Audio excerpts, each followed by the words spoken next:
As if it wasn't abundantly clear, since Brian Pillman is one of my, if not my all-time favorite wrestler, my taste when enjoying wrestling can be quite varied, but I've always had a flair for light heavyweights or cruiserweights, depending on which promotion was calling it what, or in the case of WCW, what era you're watching. One of my favorite WWE productions was the Cruiserweight Classic.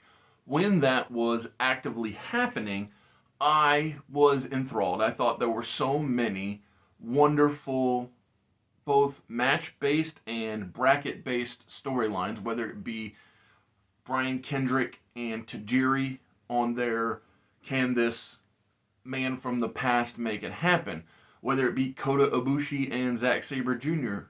running the Will the Outsider Win the Tournament. And by outsider, I mean non-signed talent. There were just lots of cool things, like the brother versus brother match between the Bollywood boys, or the pseudo brother versus brother match with Johnny Gargano and Tommaso Ciampa. But with that out of the way, with me talking about my love and affection for both light heavyweight / cruiserweight wrestling and my love and enjoyment for the original real Cruiserweight Classic, I have decided to put out a video where I book a second Cruiserweight Classic. However, I decided to rebrand it under the AAA banner, and thus the Cruiserweight Classic is said in Spanish. I mean, it's still Cruiserweight Classic, but the bar that used to say Cruiserweight Classic now says the same thing, but in Spanish. So after the open rolls, I will break down the 32-man tournament and how I think that we can go from 32 to the Final Four. I say the Final Four because when I got to the Final Four, I was like, oh man, there are just so many options. I don't know how to book the winner.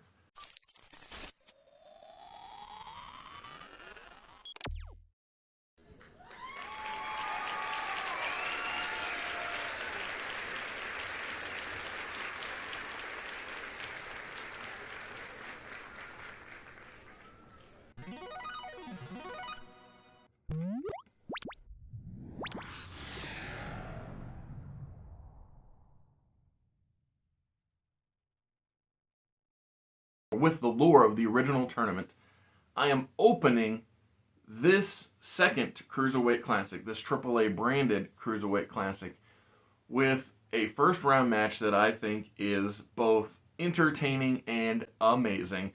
And it is the return of Grand Metalik and TJP. The reason that's entertaining and awesome is because of it being the finals of the original tournament.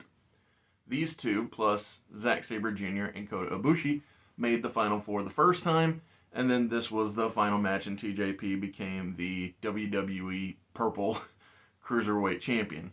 I find it only fitting that we do the opposite outcome this time. As much as I like TJ Perkins, I think Grand Metalik moving forward makes for a much more unexpected tournament and just a fun way to start and say, you'll never see it coming type thing. The second match of the first 8 participants is Bravo Americano taking on La Parca. Because of this being presented under the AAA brand, it feels right to me to have a large representation of AAA. But this tournament isn't just AAA, it is Raw, it's SmackDown, it's NXT, it's AAA, it's everyone and even people like TJP and Grand Metalik who aren't with the company. I even put some TNA in the tournament too because, you know, that's the beauty of this 32-man tournament is that it just has so much variety. I have La Parca moving forward because paying homage to the WCW heritage of the character, and you know, La Parca is a part of the AAA brand. The next match is a little bit of main roster, but a little bit of AAA. All depends on how you look at it because of the fluidity of the back and forth. But it's Cruz del Toro, a man who was originally in the Cruiserweight Classic as Raul Mendoza taking on Dominic Mysterio. So I don't know precisely when this imaginary tournament would take place, but in my mind, Mysterio probably isn't coming into this as Mega Champion, but I guess he could. Like, it's not that he can't be Mega Champion and participate in a tournament, but let's say that he is still AAA Mega Champion, because Dirty Dom does move on in the tournament. And to end the first 4 matches, or the first 8 participants, we have Humberto Carrillo taking on Laredo Kid. And the Laredo Kid moves forward in the tournament. Serving the role of both Kota Ibushi and Zack Sabre Jr. from the original Cruiserweight Classic, I have Kenta from Pro Wrestling Noah wrestling Rayo Americano. There's Bravo and there's Rayo. This match obviously puts Kenta over because he's the outsider. He's the... And if you want to acknowledge that he was Hideo Itami, that's fine. But Kenta is the outsider character out to prove that you don't need to be on Raw or SmackDown or NXT or AAA to move forward in the tournament. The next match is Joaquin Wilde, who I was a big fan of in the X Division as Zima Ion or DJZ, taking on El Hijo del Vikingo, and Vikingo moves forward because, again, the whole AAA branding. The next match of this set of 4 matches is the DIY version of this tournament, and it's Nathan Frazer versus Axiom, because it's the team going at it. And again, the beauty of the way that the original Cruiserweight Classic was presented is every match was given just as much time as it needed to get the story across, and that's the way I would love to see this take place. I have Axiom moving on in the tournament, and the last match in this set of 4 matches is Mark Andrews from NXT UK or TNA, or, you know, all over the world, awesome wrestler Mark Andrews taking on Chad Gable. I think that Chad Gable, with his, I'm going to say, redemption tour, his apology tour, however you want to look at it, with his babyface run, can really go places in this tournament, and Chad Gable does go over Mark Andrews, but I love Mark Andrews, so I think that it'll be an excellent match. To begin the third section of the tournament, we have Angel Garza and Dragon Lee. These are 2 prolific families in professional wrestling going at it, and or lineage, history, whatever you want, however you want to look at it. My goodness, the idea of Hector Garza and Dragon Lee, I know at least his brother, maybe a couple of brothers, are doing it big in AEW/ROH, but I have Dragon Lee moving forward because with it being under the AAA banner, I'm trying to have the masked wrestlers be well represented in the tournament. But not every match is a AAA wrestler or a masked wrestler. The next match is, actually the next 2 matches are representatives from Total Nonstop Action. I have Mustafa Ali and Rich Swann, 2 wrestlers who were in the original Cruiserweight Classic and 2 wrestlers that are currently with Total Nonstop Action Wrestling going at it. I love Rich Swann. I love that he was TNA World Champion. I think that he did great work in the original Cruiserweight Classic, but because of Ali's character work in TNA is why I actually move him forward in the tournament. And the next All TNA match, and I think the last All TNA match in the tournament, yes, is Fabian Eichner versus Cedric Alexander. Again, 2 wrestlers who were in the original Cruiserweight Classic, and this time I have Fabian Eichner moving forward. Cedric Alexander is a heel with the system. The crowd is not going to say, please sign Cedric or any of that. It's just great wrestlers doing great wrestler things. Johnny Gargano is in the tournament just like he was the original, but instead of taking on Tommaso Ciampa, Johnny Gargano takes on El Grande Americano. And with this being a AAA promoted, AAA presented event, El Grande Americano goes over Johnny Wrestling. Thank you for being here at Mr. Super Oz. This video is going out, and this channel only exists because I, Oz, founded Gamble Comics, which first release was Everlasting Survivors, a 68-page graphic novel called All Day Long. Available now. Follow the link in the description that will take you to gamblecomics.com. While there, you can get hats, shirts, posters, much, much more, but most importantly, the story itself.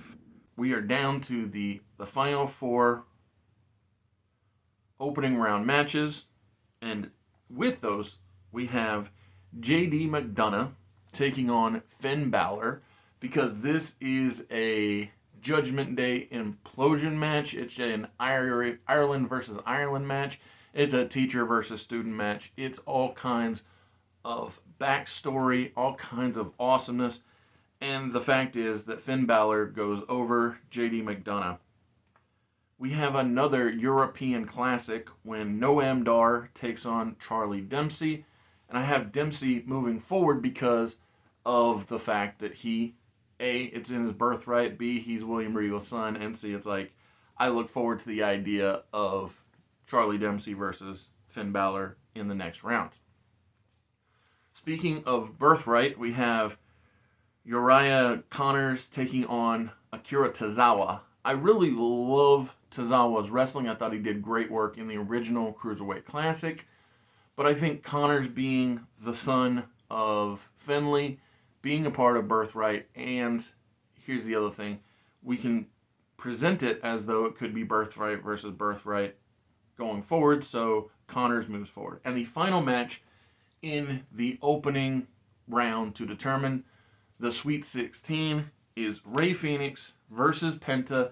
This opening 32 men and 16 matches, ending with brother versus brother.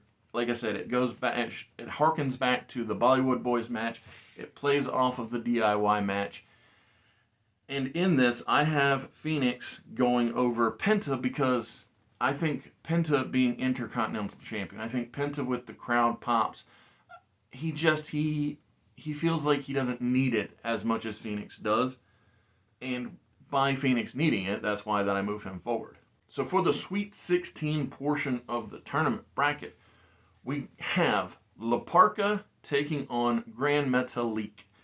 And as much as I like the idea of La Parka's lineage and the character being passed on, kind of like what people say should go on between Sting and Steve Borden, Sting's son, I prefer the concept of the man who came up short the first time around moving forward, so Grand Metalik moves on in the tournament. Dirty Dom versus Laredo Kid. It's clear, it's obvious. Dirty Dom moves forward because Dominic Mysterio. It's so crazy how that when he first started, people thought, oh, this guy's never going to be anything. He can't be like his dad. And then, a heel turn and a lover boy later, and it's like, the guy can't be stopped. Kenta versus Vikingo it's an exciting match. It's a match actually that could have happened at a certain era of AEW because Kenta and Vikingo were both there. I don't know if the match has ever taken place before, but I love the idea of Kenta moving forward in the tournament because Vikingo is signed with AAA. Vikingo is a part of the WWE universe, if you will, and so I think Kenta brings more to the table by winning, and so that's why I move him up.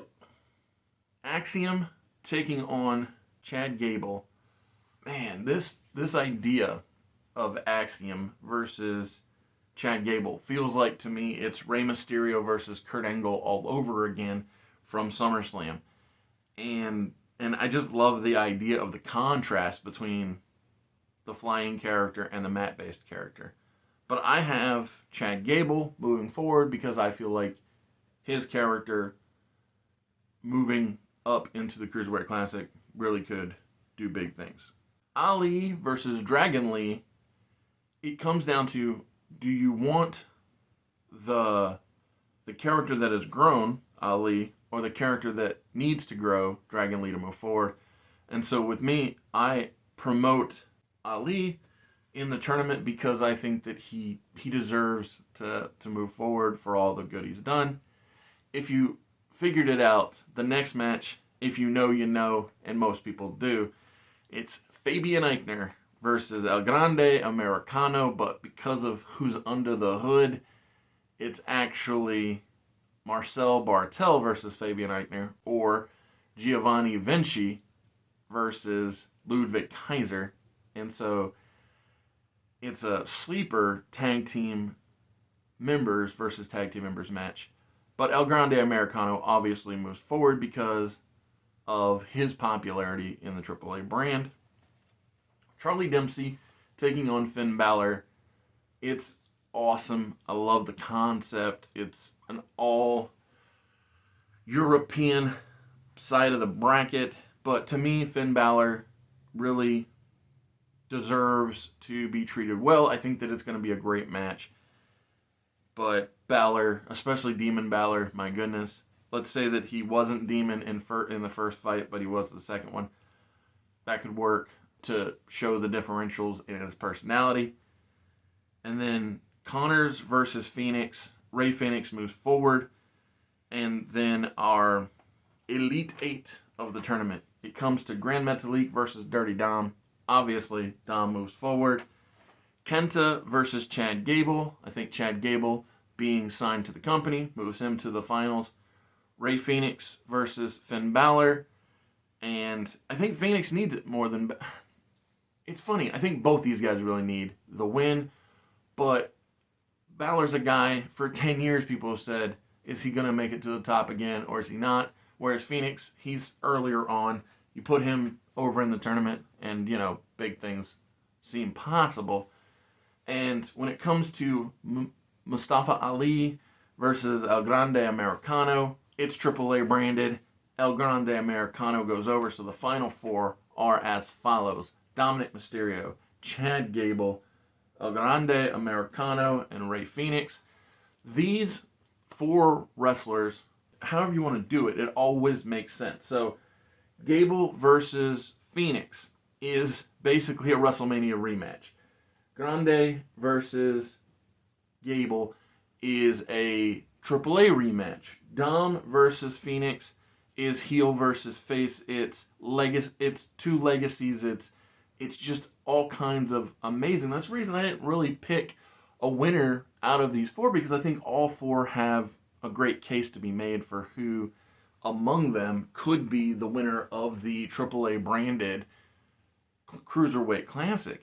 And yeah, so it was just fun to think about how to integrate Raw and SmackDown and NXT and AAA and TNA and outside talents into a second chance of a Cruiserweight Classic, because not only do I think that this would make for a great AAA branded event, 2-night event maybe more than 2 nights, maybe it's a whole season like the original Cruiserweight Classic perhaps.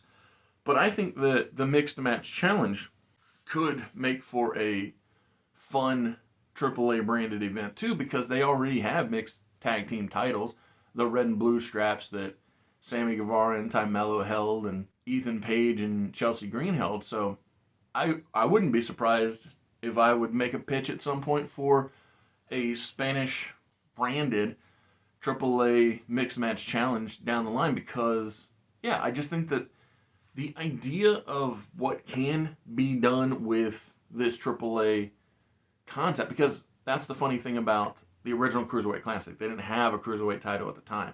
The same goes for Mixed Match Challenge. They didn't have mixed tag team titles when WWE put these events on. But if you do the events branded by the company that already has the Cruiserweight title and the mixed tag team titles, then it's ready-made. The story basically coming out of the tournament writes itself, as far as the tournament winner saying, oh, I'm the best at this, and they challenge the champion. You know, assuming that's the way you want to go, you could do it as an annual event, kind of like a AAA King of the Ring slash AAA Queen of the Ring sort of thing, where it's these yearly tournaments.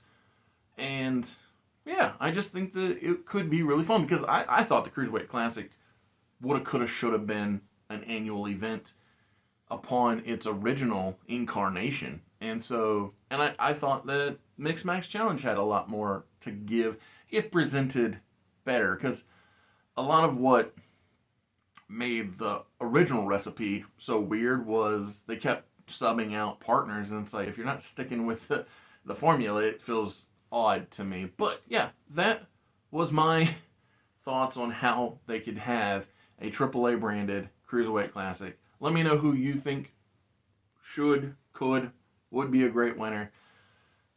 Do you have a different Final Four? Is there somebody that I had go out in the first or second round that you think, man, what if that person won? Just leave a comment below. Thanks for watching. Enjoy.